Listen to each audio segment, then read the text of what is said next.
Boa noite, Vintage. Vão sentando aí, gente. Vamos ouvir o Evangelho. Jesus é bom, o diabo não presta. E nós estamos reunidos para adorar o Senhor, tá bom? Meu nome é Jackson, eu sou um dos pastores dessa igreja. E eu estou muito empolgado aqui para falar o Evangelho para vocês hoje. Quem trouxe uma Bíblia, já abre a sua Bíblia aí. Em Mateus, Evangelho de Mateus, é o primeiro livro, a primeira carta do Novo Testamento, né? Então é Mateus capítulo 5, o verso 13 até o 16. Eu falei semana passada para vocês, em Lucas capítulo 14, e Jesus encerra Lucas capítulo 14 ali, falando sobre o sal. Vocês se lembram? Sabe o que frustra um pastor? É pessoas verem La Casa de Papel durante a semana e não lembrar do sermão. Deixa eu dizer uma coisa aqui. Se você vê La Casa de Papel, eu não quero ser teu amigo. Por favor, que série bem ruim. A Mariane vai me matar. Mariane, tudo que tu indica é bom, menos La Casa de Papel. Eu tentei. A La Casa de Papel eu vi toda a primeira temporada. Então assim, não dá. Não dá. E voltou, e tá todo mundo faceirinho e alegrinho. E, pô, negão, me matei pregando semana passada aqui, cara. Os caras não falam uma coisa do sermão. Aí, bem, La Casa de Papel, por favor, né, gente? Quem é que lembra que eu falei no finalzinho que Jesus fala ali, falei para vocês que o sal, quando ele perde o sabor, ele pode ser jogado pelas ruas, né? Jogado sobre o quê? Isso. Estrume, vulgo, bosta, cocô. É a Bíblia dizendo isso, né? A Bíblia ela foi escrita em grego koiné, ou seja, o grego das ruas, o grego street, freestyle, isso aí. Mas Jesus faz citações freestyle do Antigo Testamento, cara. Sabia disso, Ismael? Sim. As citações de Jesus do Antigo Testamento, elas são sempre livres. Ele, quando vai citar para o jovem rico, ele não cita os 10 mandamentos em ordem. Ele cita os mandamentos de forma aleatória ali, cara. É freestyle mesmo, isso aí mesmo. Gente, vamos lá. Então, Mateus capítulo 5, verso 13 até o verso 16. Vamos ler. E eu prometo para você, não é palavra de política, nós vamos arrumar essas luzes. Essa semana nós vamos botar mais luz aqui. Se não for essa, no máximo na outra. A gente está resolvendo isso aí, tá bom? Colocamos 2 desses negócios aí, que na minha época, como é que era? Ô, Catito, como é que era retroprojetor? Você se lembra disso aí? Quem pegou os cultos dessa época? Tinha alguém, a menina do retroprojetor. Deve ter uns 45 anos agora, né? Né, Catito? A menina do retroprojetor deve estar uns... Já deve ser vó. Né? Mas você se lembra disso? E daí mudava ali, né? Um negocinho ali. Não, pastor, na minha igreja não tinha. Na minha igreja era inário. Então, era uma igreja mais tradicional, né? Então... Mas a gente colocamos, o Christopher está fazendo um ótimo trabalho de aumentar as letras dos louvores. Cadê o Cris? Não está aqui? Cris, ficou muito bom, Cris. Ficou muito bom. O Cris, que está com a barba feita agora aí, né? Por vontade própria, ele quis tirar os pelos... Por que vocês estão rindo? Ô, Cris. Mas por que isso? Bom, vamos lá, gente. Desculpa, Cris. Pessoal que está ouvindo isso aqui, o Cris é o Cris. O Cris é um dos diáconos aqui da igreja, solteiro, homem de Deus e namorando. Verso 13 de capítulo 5 de Mateus. Vocês são o sal da terra. Ora, se o sal vier a ser insípido, como lhe restaurar o sabor? Para nada mais presta, senão para, lançado fora, ser pisado pelos homens. Verso 14. Vocês são a luz do mundo. Não se pode esconder uma cidade situada no alto de um monte, nem se acende uma lamparina para colocá-la debaixo de um cesto, mas num lugar adequado, onde ilumina bem todos os que estão na casa. Assim, brilhe também a luz de vocês diante dos outros, para que vejam as boas obras que vocês fazem e glorifiquem o Pai de vocês que está nos céus. Senhor, eu quero a Tua graça para ministrar a Tua palavra. Faz coisas poderosas aqui essa noite, para o louvor do Teu nome. Amém. Bom, eu gostaria de colocar o nome nesse sermão aqui de A Radicalidade da Nossa Missão. A radicalidade da nossa missão. A radicalidade da nossa missão. Escuta isso. A Bíblia diz, a Bíblia nos mostra que Deus está em missão. Deixa eu explicar uma coisa aqui. Quando a gente fala sobre obra missionária, igreja missional, quando a gente fala sobre missões, que é o fato da igreja ir pregar o evangelho para aqueles que não são cristãos, aquela coisa toda. Quando nós falamos em missão, e nós vamos estudar isso, nós estudamos, escute, a missiologia, normalmente ela é uma matéria, quem faz curso de teologia, que fica dentro da eclesiologia. Isso aqui não é grego, tá? Eclesiologia, não, até é. Eclesiologia é estudo da igreja, tá bom? Eclésia e logos, né? Que é palavra, estudo. Então, o estudo da igreja. Então, matéria de eclesiologia é quando a gente está estudando sobre igreja, falando sobre igreja. Então, normalmente, missões era algo que era estudado dentro da matéria de eclesiologia, ou seja, missões é algo que a igreja faz. De uns anos para cá, passou-se a notar que missões seria muito melhor estudado, não dentro da matéria de igreja, mas dentro, é bem complicado falar isso, mas eu vou falar, dentro da matéria de Deus. Ou seja, missão não é algo que a igreja faz simplesmente. Missão é algo que Deus faz. Deus na Escritura constantemente está em missão, indo em direção ao pecador, indo em direção ao homem, indo, caminhando, andando em direção àqueles que não temem o Senhor. E esse é um movimento em toda a Escritura. Eu podia simplesmente falar de alguns pequenos pontos para vocês. Vocês se lembram no Éden, quando Adão e Eva pecaram? Quem é que buscou a Deus? O pastor Daniel falou aqui. Adão e Eva clamaram ao Senhor após o pecado? Clamaram? Gente, vocês orem por mim, porque eu estou com uma rinite violenta mesmo. Eu tomei, Ingrid, eu tomei aquele esclavulanato. Sabe o que é isso? Foi uma semana muito feliz para mim, mas passou e não mudou nada. Então, o meu problema não era infecção. Eu fui no médico, tá? E mandar, não foi da minha cabeça isso. Mas eu acho que é rinite mesmo, tá bom? Então, vamos lá. Parece que eu estou falando e a minha cabeça está dentro de um aquário com muita água, assim. Tipo hidrocefalia. Bom, então, Deus ele está em missão. Em Gênesis capítulo 3, quando Adão e Eva pecam, vocês notam que Deus vai até eles. Isso, segundo os missiólogos, isso é um ato missionário. Deus está fazendo missão em Gênesis. Nós olhamos na libertação do Egito, quando o povo de Israel sai ali em Êxodo. Quando o povo de Israel sai do Egito, Deus vai até o povo. Deus diz para Moisés, eu ouvi o lamento do povo, eu ouvi o sofrimento do povo e eu vim livrar o povo. A lei, os próprios 10 mandamentos, o fato de Deus dar a lei para o povo é um ato de missão. Deus se apresenta para o povo e Deus diz, eu sou o Senhor teu Deus, que te tirei da terra do Egito. Aí Deus dá as leis. Antes de dar leis, Deus fez algo pelo povo. Deus salvou o povo. E então, Deus cobra alguma coisa. Assim como Jesus faz com a igreja. Antes de nos exigir qualquer coisa, Jesus nos salvou dos nossos pecados. Ok? Vocês estão comigo? Beleza. Seguindo, os profetas no Antigo Testamento. Todos os profetas é um ato de Deus estar em missão. Vocês podem ver que os profetas constantemente estão indo em direção ao povo. Jeremias, Isaías, Daniel, Zacarias, eles estão indo em direção ao povo e profetizando a palavra do Senhor. Aí nós chegamos no clímax, em João capítulo 20, verso 21, quando Jesus diz: assim como o Pai me enviou, eu envio vocês. Ou seja, o movimento missional, o movimento de missão que a igreja faz, é um eco do movimento de missão que o próprio Deus faz. E por que que Deus faz esse movimento? Porque Deus é missionário. O nosso Deus é um missionário. O nosso Deus enviou Deus. Aqui como assim, pastor? Nós cremos cristãos na Trindade. O nosso Deus, ele é trino, Pai, Filho e Espírito. É um Deus que possui 3 pessoas. É um mistério. Mas eu não consigo entender. Mas que bom, o dia que tu entender perfeitamente, ele deixou de ser Deus.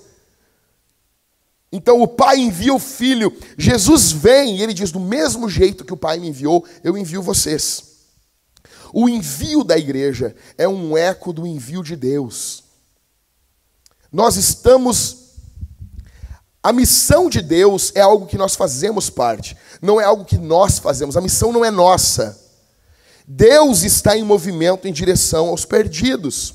A igreja está dentro. Então deixa eu dizer uma coisa. Deus vai alcançar os eleitos.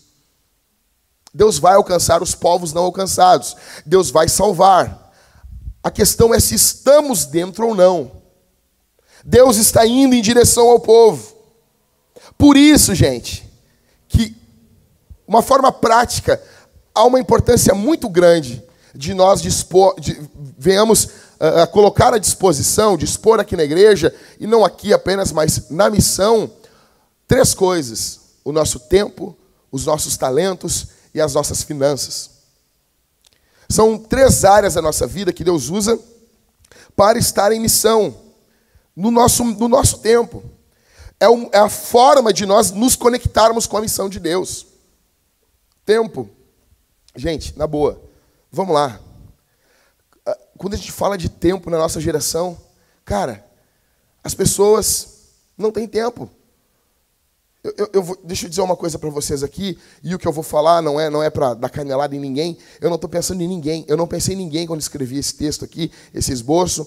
Mas eu estou falando de forma livre, isso aqui com base no que eu vivo há 21 anos seguindo Jesus. Gente, uma coisa que eu fico abismado, é que as pessoas fazem assim, ó. Minha filha vai fazer 1 ano, o aniversário dela cai numa segunda-feira, ou numa quarta, não me lembro. Imagina se eu marco agora o aniversário dela na segunda, às 9h30 da manhã, aniversário de 1 ano da minha filha. Não vão faltar, hein, gente? 9h30 da manhã, segunda-feira, aniversário da minha primogênita. As pessoas, não, pastor, mas é que eu não posso. Por que que tu não pode? E vou me ofender. Por que que tu não pode? Porque eu trabalho. E das pessoas, não, nós entendemos. Aí marcamos o aniversário de qualquer arranhento no domingo, e não vou no culto porque... Já notou? Como na prática o culto ele não tem valor para nós. Nós não valorizamos. Eu disse aqui antes na devocional, se nós tivéssemos ideia que nós estamos diante do Rei dos Reis e Senhor dos Senhores, que nós estamos cantando diante do Senhor, você tem que imaginar aqui no púlpito como se tivesse um trono brilhando, o Senhor Deus, o próprio Jesus Cristo sentado nesse trono, recebendo tua adoração, nós cantaríamos de forma diferente. Mas imagina isso. Não, o aniversário é no domingo, não tem problema. É num dia do GC missional? GC missional. Não tem problema nenhum. Não há problema. Mas se for no horário do trabalho, tem problema. Por quê? O nosso tempo, o tempo ele revela o que tem valor na nossa vida. A forma como nós dispomos o nosso tempo. A forma como nós organizamos o nosso tempo. Por exemplo, cara... Nós vivemos perdendo e desperdiçando tempo. Você clica para ver um vídeo lá, aí é um vídeo de 12 minutos, só bobagem. Aí tu, vou ver. Passar tempo, perder tempo. Cara, passar tempo. Quem disse que tu tem 12 minutos? Você só clica para ver um vídeo, e daí tu vai ver, às vezes o cara manda um vídeo no WhatsApp, 16 mega, dá um dó de gastar os dados com aquilo ali, cara. E tu clica, é um gato peidando, sabe? As pessoas, vou ver, um vídeo de 4 minutos, beleza. Mas quem disse que tu tem 4 minutos? Nós desperdiçamos o tempo, mas Deus nos deu tempo para nós usarmos na missão. O nosso tempo, ele não é simplesmente nosso. Nós devemos usar o nosso tempo na missão. Talentos. Quantos aqui Deus não deu talentos para vocês? Talentos de artes, talentos musicais, de decoração, pregação, ensino, talentos de ajuda. Quantos aqui não foram chamados por Deus? Quantos que estão aqui essa noite, que o Espírito Santo vem falando no teu ouvido, para você começar a abrir a tua boca durante a semana e pregar o Evangelho, e você tem resistido isso? E você tem resistido duramente o Espírito Santo?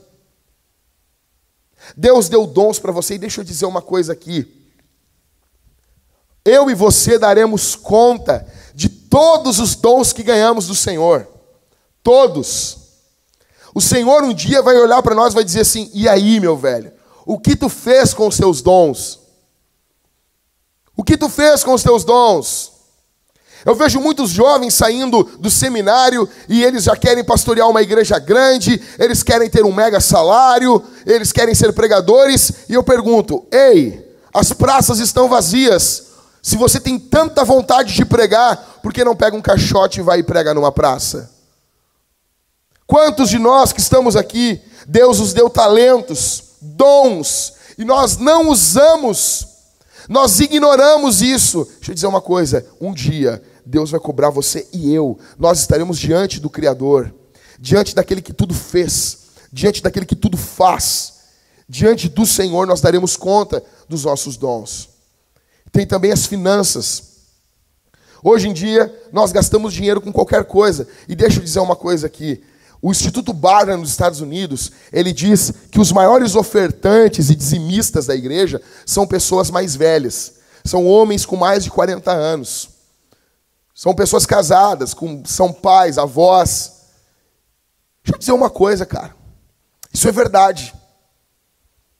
Eu falei isso hoje de manhã, eu repito hoje. Marca um GC missional, que é o nosso encontro aqui. Marca um GC missional na casa de um irmão. Aí o cara leva Doritos. Por favor, estão mentindo para você. Doritos é polenta com sazon. Para com isso, não é bom, ninguém gosta. Negócio assim, não, mas Doritos é bom, sazon. Para, cara, para com isso. Quem mentiu, aquilo é uma mentira do diabo. Aí o cara solteiro, o cara leva um negócio desse no GC missional.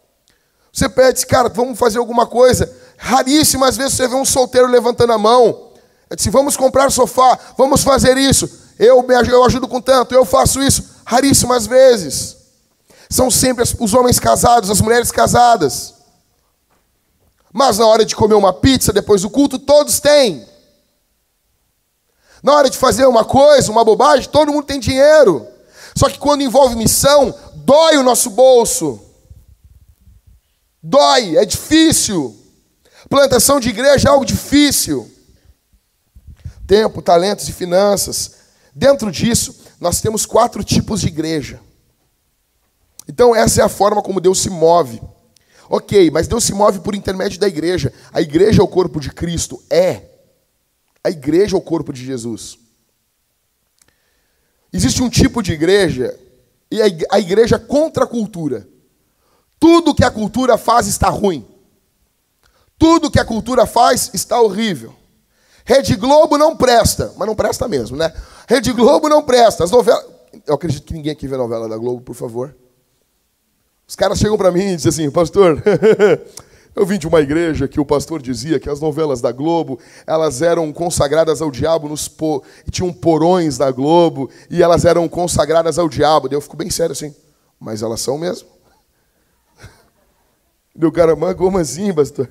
O cara acha que eu vou pegar? Não, vem capaz, não tem problema não. Óbvio, é óbvio que é um lixo.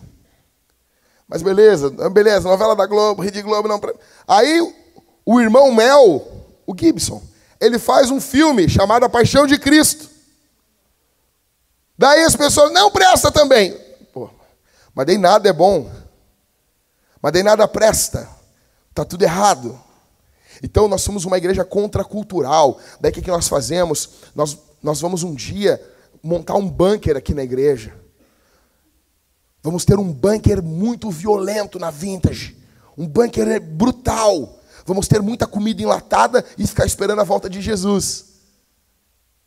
Não é legal isso. E vamos botar o nosso carro em caso de arrebatamento. Esse carro ficará desgovernado. Deixa eu dizer uma coisa para vocês. Nós não estamos... Isso precisa mudar na nossa cabeça. Nós não estamos atrás de um escapismo do mundo.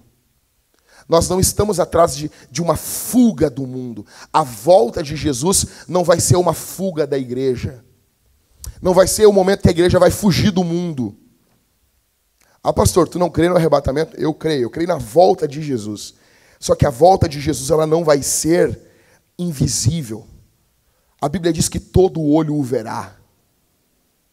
Todo olho vai ver quando ele voltar.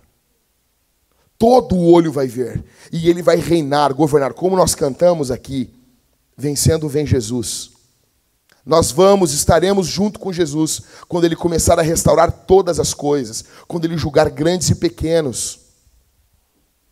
Eu creio na volta de Jesus. A igreja se encontra com ele, sim. Tessalonicenses fala em arrebatamento. Mas não vai ser uma coisa que, sumimos e tá, cadê Jesus? Jesus não voltou. Jesus estará voltando. Nós nos encontraremos com ele nos ares, disse Paulo.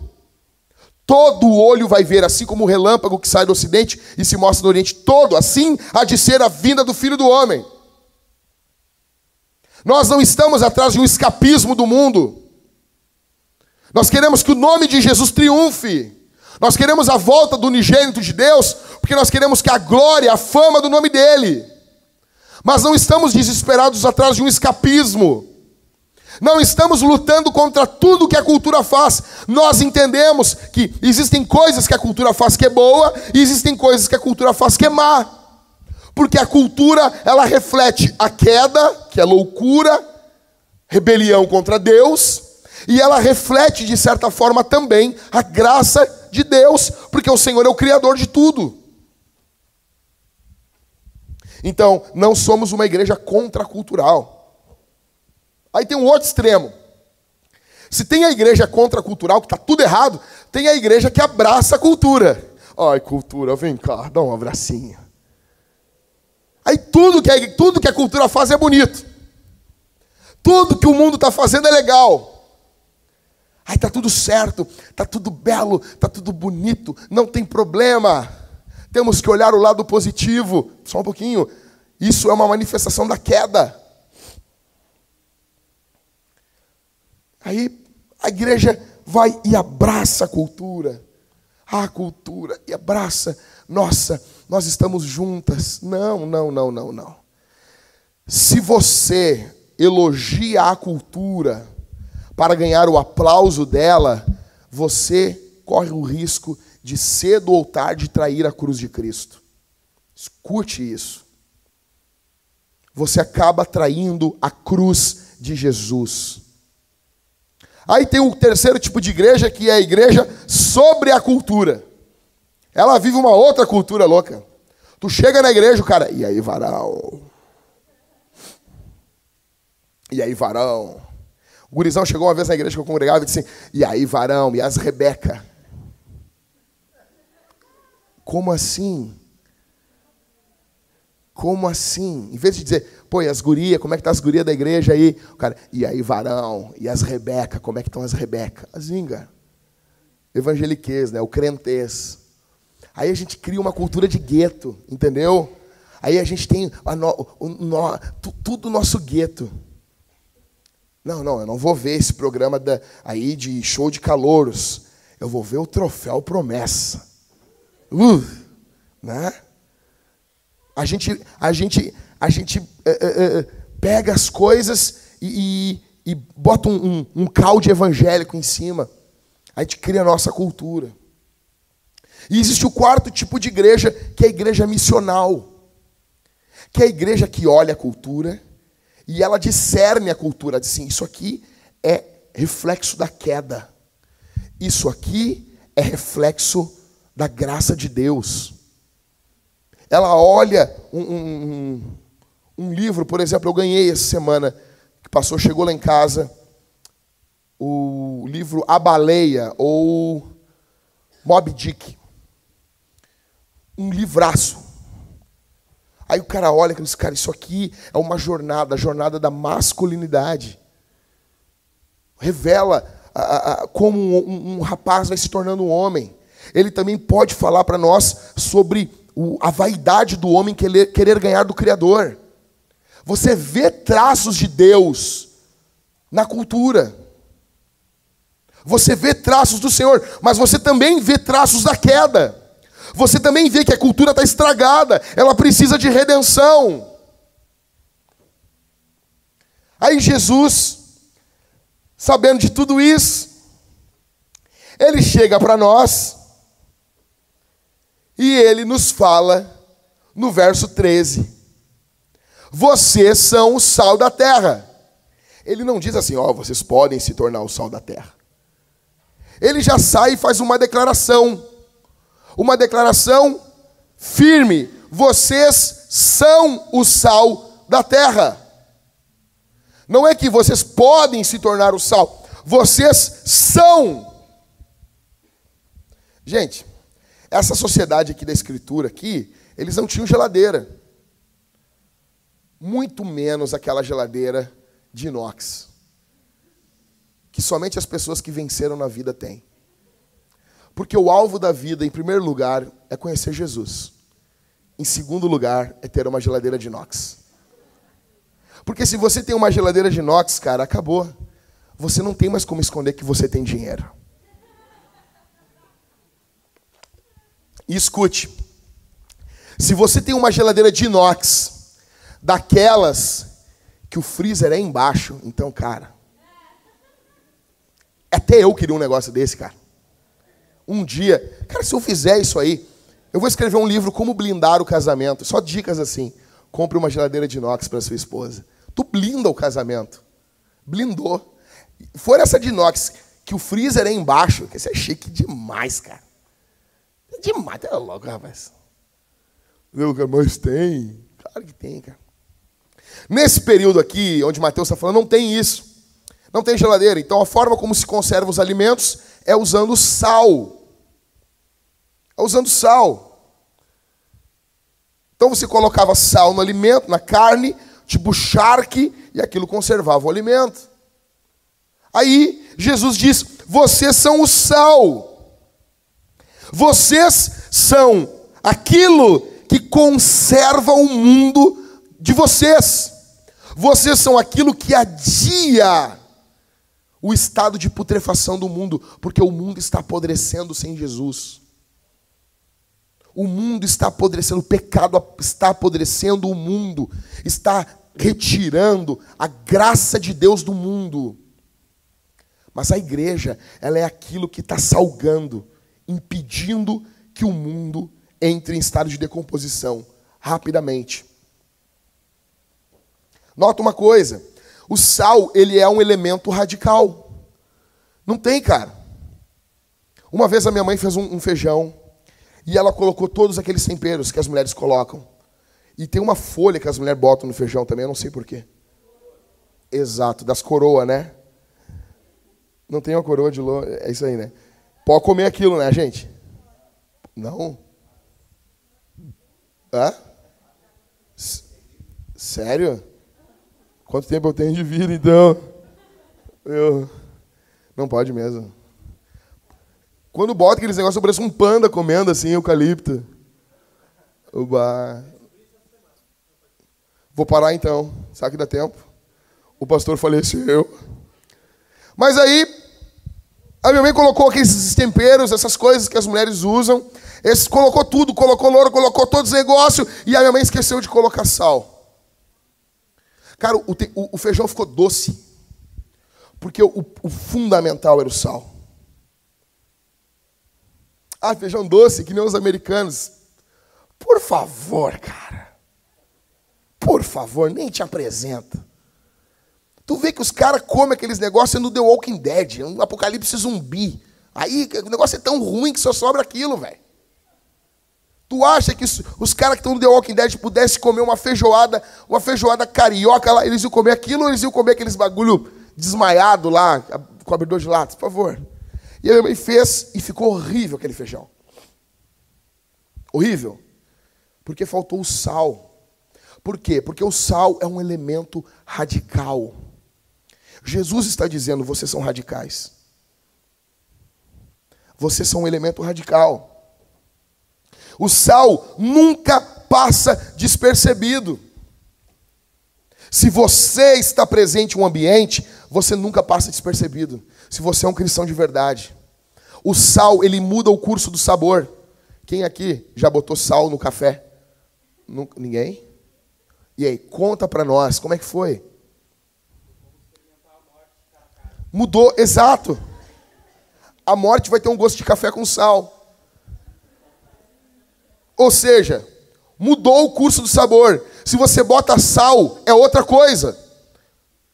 O que Jesus está dizendo é que quando a igreja está presente, a coisa é diferente. Tem que ser diferente. Vocês são o sal. O sal é inconfundível. Você não come sal e diz, acho que é açúcar. Não tem. Não tem. Não, pastor, mas tem uns temperos lá que a minha mãe usa, mas é porque tem sal no tempero. Mas o sal, ele é um elemento inconfundível. O sal, ele é um elemento insubstituível. Nenhuma ONG, nenhum partido político substitui a igreja de Jesus. Ninguém substitui o povo de Deus nesse mundo. Jesus está dizendo, vocês são o sal. Ele está dizendo, vocês são insubstituíveis nesse mundo. Deus não tem plano B. Deus não tem um plano B. Não tem. Cara, o foco aqui é tempero. O foco é uma igreja que tempera. Cara, e vamos dizer um negócio aqui para nós. O mundo não é radical no seu pecado. A gente fica todo cheio de dedo para falar as coisas, para dizer, isso aqui vai ofender, não quero ofender. Tudo bem, uma vez aqui outra, mas só um pouquinho. O mundo não tem problema nenhum em ofender a gente. O mundo não tem problema nenhum em ofender família, ofender criança, ofender idoso. Ele não tem problema nenhum com isso. Por que nós não vamos ofender com o evangelho? Eu pergunto para você, por que não? Eles ofendem a Deus o tempo todo. Que se ofendam. Que se dane. Literalmente. Qual a razão, eu pergunto para você? Para você ter vergonha de falar de Jesus? Qual a razão para você ter vergonha de carregar a sua Bíblia? Hoje nós temos uma raça de crente que não carrega a Bíblia. Mas eu tenho no meu celular. Quando tu leu a Bíblia no seu celular, cara? Vamos ler a Bíblia no celular. Qual a razão de não querermos ser confundidos com o povo do livro? O povo do livro da capa preta? Qual o problema? Qual o problema? Por que você tem tanto medinho para falar de Jesus? Escute. Se você não tempera o mundo, se você não é insubstituível, se você não muda o curso do sabor no seu trabalho, se você não, em algum momento, não consegue passar despercebido, se você no dia a dia passa a ser confundido com outro, se as pessoas não procuram você nunca, há uma grande probabilidade de você não estar salgando. Aí Jesus diz, para que vai servir? Não tem serventia nenhuma. Então, em primeiro lugar, ele fala, vocês são o sal. Em segundo lugar, versos 14 ao 16, ele fala um segundo elemento. Vocês são o quê? A luz. Verso 14, perdão. Vocês são a luz do mundo. J.C. Ryle diz, se é luz, não é treva. Se é luz, não é treva. Tua vida é de luz ou de treva? tua vida ilumina ou traz treva para o lugar onde você está? É luz ou treva? Se é luz, não tem como esconder. Você consegue esconder? Cara, eu não consigo entender. Os caras vivem 1000 anos com a pessoa, depois de 15 anos que o cara descobre que o outro cara era crente. Como isso? 007. Como é que tu consegue? Agente secreto do céu. Como que tu consegue? Ou Ethan Hunt celestial. Como? Como? Por favor. Não tem como esconder. A luz guia. A luz reanima. A luz também é um elemento radical. Olha aqui comigo, gente. Cara, a luz nunca passa despercebida. Se tem luz, não passa despercebida. Aí alguém diz assim, pastor, mas a minha luzinha é tão fraca. É tão fraca. É tanta treva no mundo. É tanta treva no mundo. É tanta treva no mundo. Pessoal, desliga a luz lá do fundo, por favor, da entrada da igreja aí. Desliga a luz para nós também aqui, Mateus.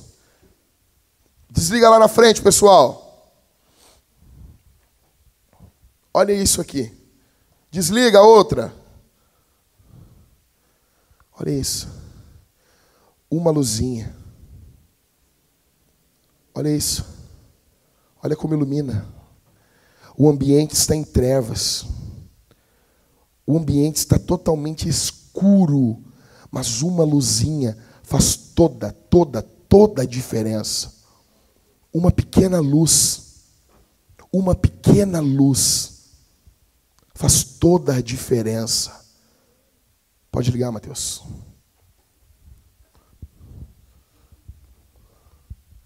Talvez esse seja você. Seja uma pequena luz. Segunda-feira nós fizemos 14 anos de casado, minha esposa e eu. 14 anos que a minha mulher me aguenta, velho. Cara, sério. Se algum dia alguém fosse salvo por obras, era minha mulher. Aquela ali é santa, cara. E não estou fazendo média, é porque é mesmo. Eu não me aguento. Tem vezes que eu não me aguento. Eu disse, queria ficar longe de mim. Não consigo. Eu não me suporto. Eu tento dormir para me esconder de mim, às vezes, porque... É isso. Fomos comemorar. Aí chamei minha mãe ia ficar com a Isabel. Né? Aí minha mãe veio. Porque eu disse para minha mãe, tu pode ficar com a Isabel para nós? Eu queria sair com a Thalita. Quando eu disse isso, minha mãe se materializou na minha casa. Eis-me aqui. Vó é assim, cara. Se eu dissesse para minha mãe assim, mãe, eu quebrei o meu fêmur em 5 partes, a minha mãe ia dizer, não, bota a borra de café aí que não dá nada. Vai ficar tudo bom. Mãe, eu tomei um tiro. Não, bota pó de café e sabão e cebola. Eu sou da época, não, cara, tu não sabe o que é isso. Sabe o que é isso? Furar o pé, minha mãe botar um negócio com sabão e cebola no meu pé. Eu tô com os pés normal aqui, de boa. E tu? Os teus pés fedorentos aí. Pelo menos aquela cebola tirou o fedor para sempre. Aí, a minha mãe, ela apareceu assim. Aí, beleza. Aí, quando a gente estava prestes a sair, faltou luz. A Thalita ligou o celular, essa luzinha aqui, cara. Estava tudo escuro, um breu. Ela ligou o celular assim, iluminou tudo. Eu fiquei pensando no sermão de domingo. Eu disse, é isso. Não importa a quantidade de trevas que o mundo esteja. Se tiver um servo de Deus, ele é luz naquele ambiente. Você é luz nesse local. Você é luz nesse lugar. Talvez a tua luz não seja tão forte. Talvez a tua luz seja um pouco mais fraca. Mas ela faz toda a diferença. Em um ambiente, aqui, agora, faz toda a diferença. Tem luz? Não faz tanta diferença. Agora, quando estamos com tudo desligado, sem luz alguma, faz total diferença. Jesus está dizendo, vocês são a luz do mundo. Agora tem uma coisa, a luz ela revela. A luz ela expõe. A luz ela denuncia. A luz ela denuncia o pecado do mundo. A tua vida precisa denunciar a maldade do mundo. E aí? Quantos querem isso? O foco aqui da luz, note, é influência, boas obras, onde todos podem ver. Essa luz ilumina todos, não é algum só. Não é só quem você quer, não é só aqueles que parecem com você. Alguns exemplos de radicalidade na Bíblia. Primeiro, o próprio Jesus. Jesus chega e ele é extremamente radical. Eu pregando o evangelho esse final de semana que passou, e eu estava falando para o meu irmão. Meu irmão ficou na minha casa até 5 da manhã, e eu disse para ele assim, mano, digamos que Deus viesse ao mundo. Digamos que ele viesse. Tu acha que ele perturbaria as pessoas? E meu irmão, claro que sim. Ele ia perturbar as pessoas, né? Meu irmão, claro. Ok. E tu não acha também que as pessoas ficariam iradas com ele? E ele, sim. E tu acha que as pessoas não teriam vontade de matar ele? E ele, é. E por ele ser Deus, se ele fosse morto, tu acha que ele conseguiria ficar morto? Ou ele venceria a morte? Aí ele sorriu, ele ia vencer a morte.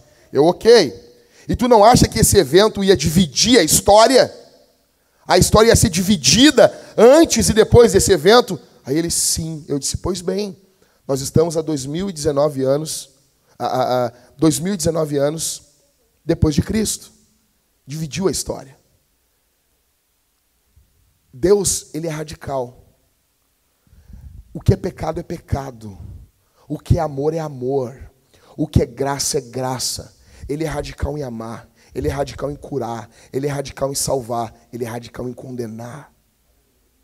O nosso Deus, o próprio Jesus nos mostra isso. Os profetas do Antigo Testamento, a mesma coisa. O Evangelho é uma mensagem radical. Você chega para o cara e diz assim, ei, cara, você precisa se arrepender dos seus pecados, porque você está perecendo. Você está indo para o inferno. Sabe o que é isso? Dizer isso para a pessoa. Como assim? Quem tu pensa que tu é? Seu chimbungo, falar um troço desse para mim? Você tem que falar isso aí. O Evangelho é uma mensagem radical. A igreja é uma comunidade radical. Em um mundo líquido, em um mundo de relacionamentos líquidos, que começam hoje e terminam amanhã, nós estamos unidos pelos laços do Calvário. Nós estamos unidos pelo que Jesus fez na cruz do Calvário. Cara, essa é uma comunidade radical. De pessoas imperfeitas, falhas, pecadoras, mas que escolheram e abraçaram a vida comunitária à luz do Evangelho. Porque Deus as chamou para uma vida diferente da vida individualista do mundo. Uma comunidade radical. A igreja. Ok, o que eu faço? Em primeiro lugar, seja você radical. O problema é que a gente ouve isso aqui, o fulano tem que ser, o fulano... Não, cara, eu estou falando para você.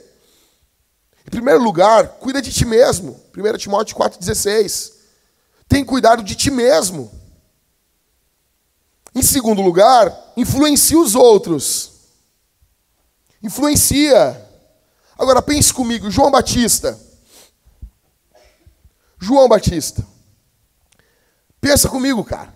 O cara está profetizando, está com o ministério bombando, quase que vai ser convidado para pregar numa conferência de avivamento lá da Galileia. Aí ele olha para Herodes e diz: Herodes, essa mulher não te pertence. E aí? E aí, cara? Podia estar de boa com o político da época. Essa mulher não te pertence. Aí Herodes se perturba, tem toda aquela trama, eles prendem João Batista. A história diz que João Batista ficou preso debaixo do trono de Herodes, que era uma prisão onde ficava preso os reis que eram capturados. Era uma forma de humilhar. Ficava o trono por cima e a prisão lá embaixo. A história diz que João Batista gritou tanto, que ele perturbou Herodes, ao ponto de adiantarem a morte dele. Ele gritava dia e noite: Herodes, essa mulher não te pertence.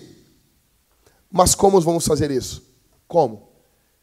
Se o cara tem uma mulher numa outra igreja, ele abandona a mulher e vem visitar a nossa igreja e quer congregar aqui conosco, achando que está tudo de boa. Está na outra igreja, largou a mulher, traiu, pegou uma outra sem vergonha, uma chinelona. Aí eles vêm visitar a Vintage. Ele vem visitar aqui. Aí vem, não, eu quero congregar aqui. Como isso? Como isso? Aí as igrejas aceitam, não tem problema, porque o importante mesmo é o dízimo. Como assim, cara? Como vamos fazer? Como vamos honrar homens como João Batista? Se nossas esposas muitas vezes são tratadas como lixo. Como? Como? Como vamos viver o evangelho, viver a vida cristã, melhor dizendo, no tempo do hoje? E tudo para nós é difícil. Tudo para nós é um peso.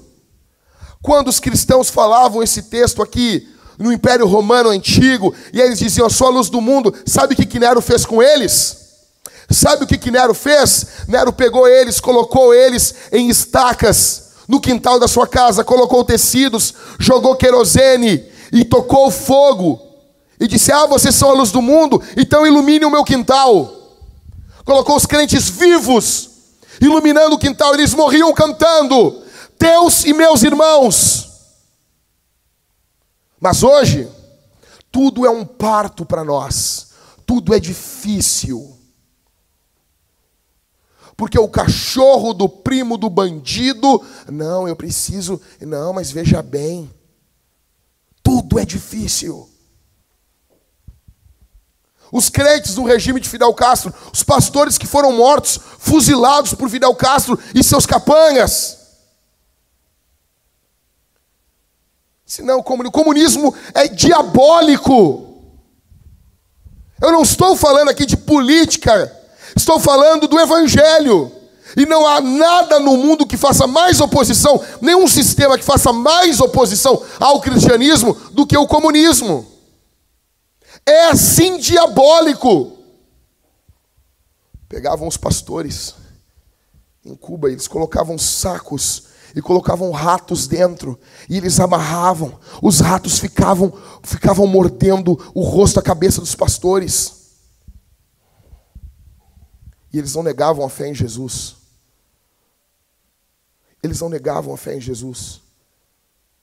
Quantos homens, como Richard Rembrandt, que escreveu no livro Torturado por Amor a Cristo, quando ele conta no período da Romênia comunista, quando os comunistas faziam os pastores que estavam presos cear com fezes e urina.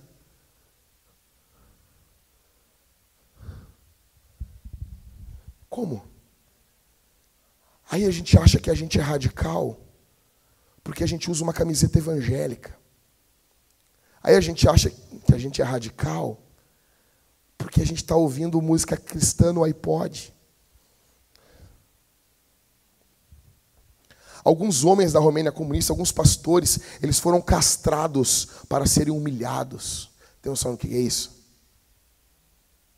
Alguns homens, e eles estavam presos, cara, olha o nível. E eles de 10 em 10 dias, eles faziam um jejum, pegavam o alimento, aquele resto de alimento que ganhavam, e entregavam para outros presos, e aquilo era o dízimo deles. Sendo quando a gente fala de oferta, parece que tu está implorando para as pessoas para elas ofertarem. Tem algo muito errado com a nossa geração. Nós somos uma geração de mimados, que temos tudo na mão. Tudo, tudo, tudo. Você chega em casa hoje e vai no YouTube e bota 1 milhão de milagres, portas abertas. Bota lá, 1 milhão de milagres. Os caras chegaram e um sonhador disse, e se nós contrabandeássemos 1 milhão de Bíblias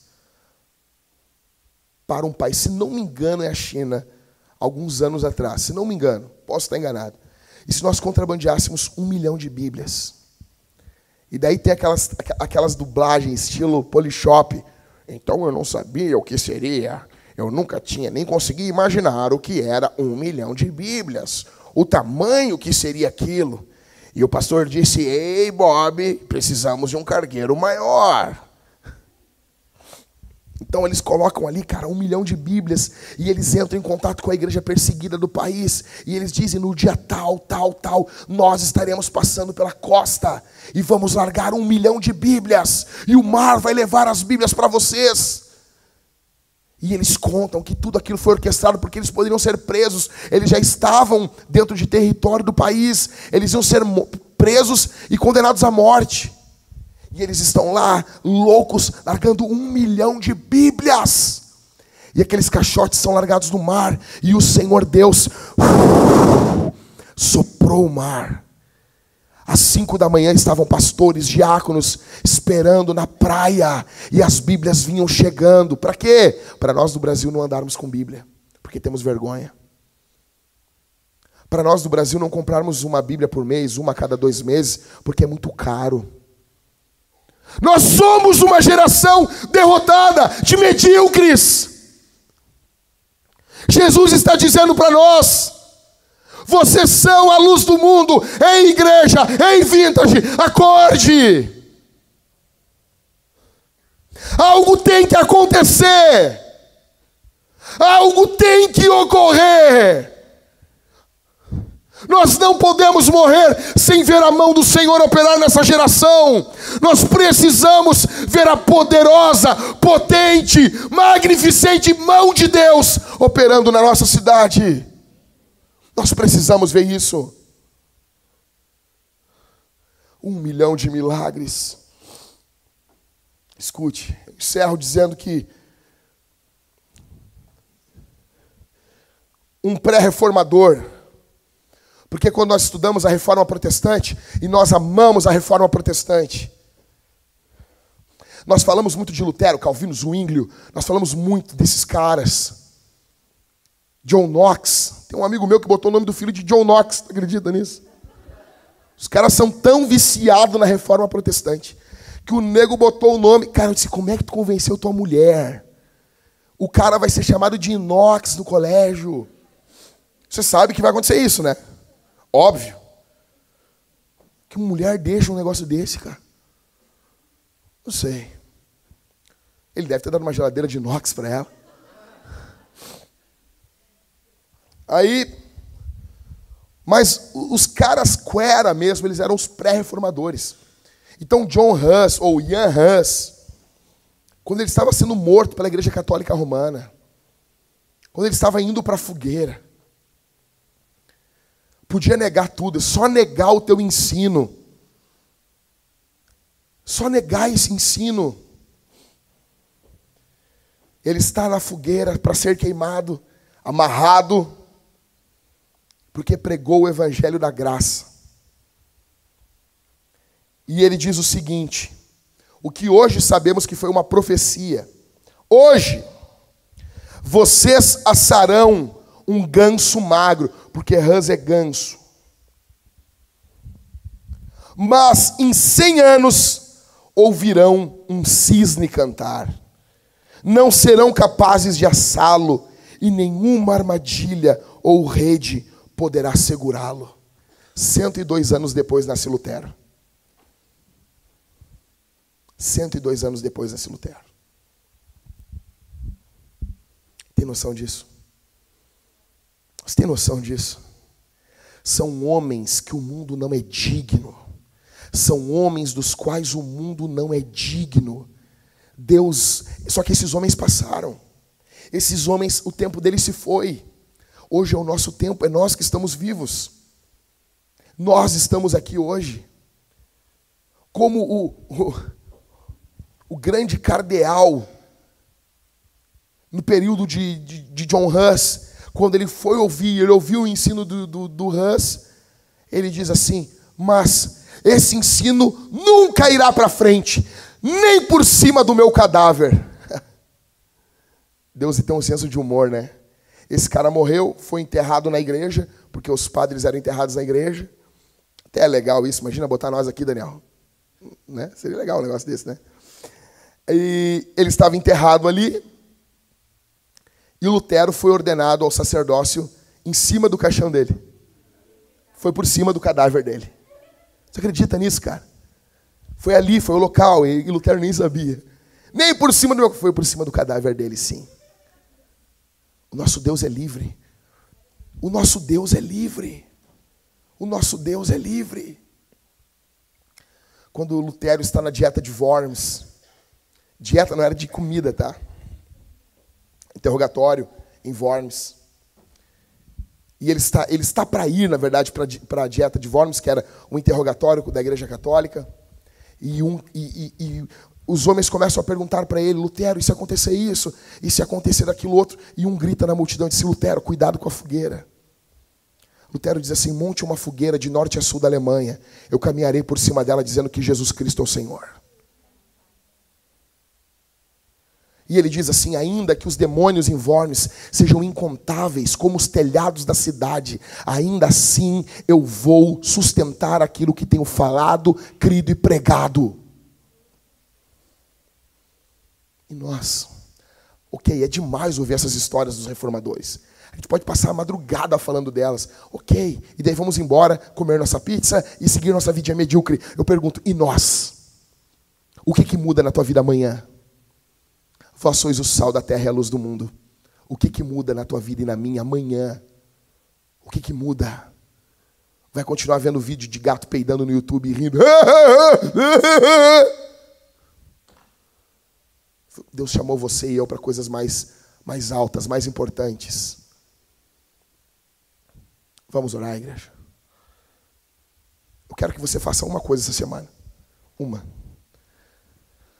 Você vai pregar o evangelho, você vai orar. Enquanto nós estivermos orando, o Espírito Santo vai colocar no teu coração uma pessoa para que você pregue o evangelho essa semana. Uma pessoa. E você vai pregar o evangelho para essa pessoa. Uma pessoa. E você vai pregar o evangelho para essa pessoa. Nós vamos responder esse sermão de 3 formas aqui. Em primeiro lugar, nós vamos cear. Escute isso, cara. Não. Nós vamos comer com Deus. E nós vamos comer de Deus. Jesus disse: esse pão aqui é minha carne, esse vinho é meu sangue. Nós vamos comer e beber de Deus. Olhe para mim aqui, gente. Ignore o movimento, por favor. Nós vamos comer e beber de Deus. Você e eu comeremos e beberemos do Senhor. Quem? Aqueles que estão em comunhão com a igreja. Você que congrega em algum lugar. Só que você tem que fazer isso com discernimento, discernindo o corpo do Senhor. Escute isso. O que é discernimento do corpo? Você tem que discernir a igreja, você tem que discernir, entender que isso aqui é o corpo de Jesus. Em segundo lugar, nós vamos responder o sermão ofertando. E como eu tenho dito domingo após domingo, nós não queremos o dinheiro do remédio do teu filho. Não, nós queremos que você deposite ou no gasofilácio, ou nos cartões lá no fundo, na máquina de cartão, o dinheiro do teu salário que é de Deus, um pedaço dele. Que você dizime o teu dinheiro. Que tem um pedaço desse dinheiro do teu salário que ele é de Deus. Que ele é para o Senhor cumprir a missão dele na nossa época. E em terceiro lugar, nós vamos cantar ao Senhor. Nós vamos cantar e louvar ao Senhor.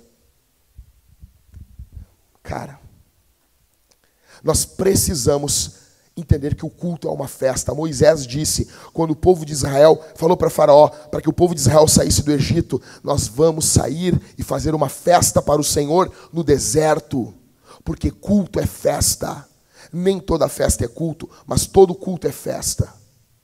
Nós precisamos cantar ao Senhor.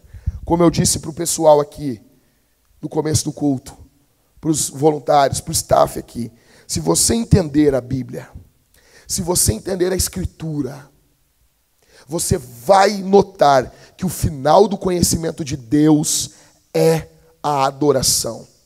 Quanto mais você conhece, quanto mais você estuda, quanto mais você lê, mais você canta, mais você ora, mais você se torna piedoso. O final de toda teologia, de toda pregação, de toda aula, qualquer coisa que envolva explicação da Bíblia, deve envolver louvor. Por isso que sempre encerramos o culto aqui com canção. Por isso que em casa, quando encerramos o culto, encerramos com canção. Eu quero orar por você nesse momento. Eu gostaria que você ligasse o walkie-talkie direto com o céu e falasse com o general, porque nós estamos em guerra. Vamos ficar de pé, igreja.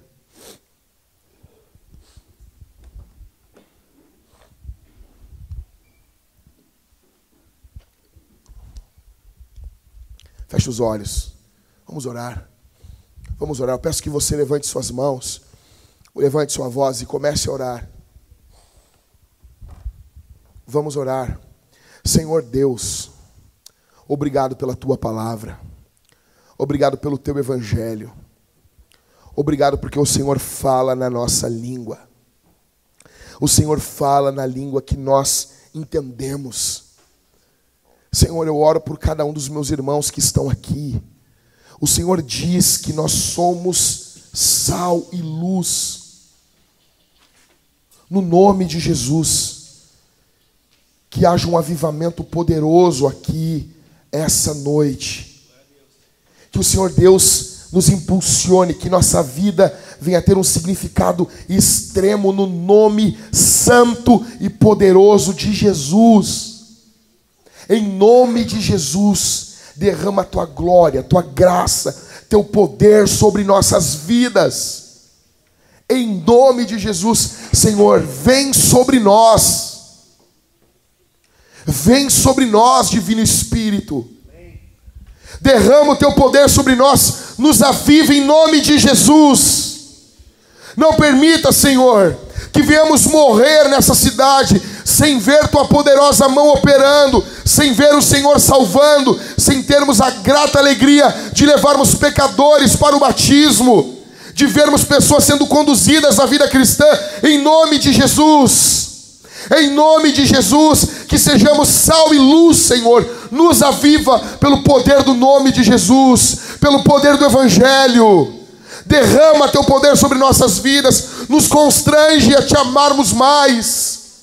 Ó Deus, que esses exemplos que falei aqui não sejam apenas exemplos legais, mas que isso venha impactar e nos dar mais desejo de te seguir, de te servir, em nome de Jesus. Que nosso tempo seja teu, que nossos talentos sejam teus, que nossas finanças sejam tuas, para o avanço do teu reino, em nome de Jesus. Avança o teu reino, Senhor, que tua igreja avance, que o inferno recue, que tua graça venha sobre nós. Ó Deus, derrama teu poder, que os nossos jovens profetizem, que os nossos velhos tenham visões, em nome de Jesus Cristo, Senhor. Derrama teu Espírito sobre nós. Derrama teu Espírito sobre nós. Derrama teu Espírito sobre nós. Derrama teu Espírito sobre nós, em nome de Jesus, em nome de Jesus, em nome de Jesus, Senhor, em nome de Jesus, nos faz uma geração.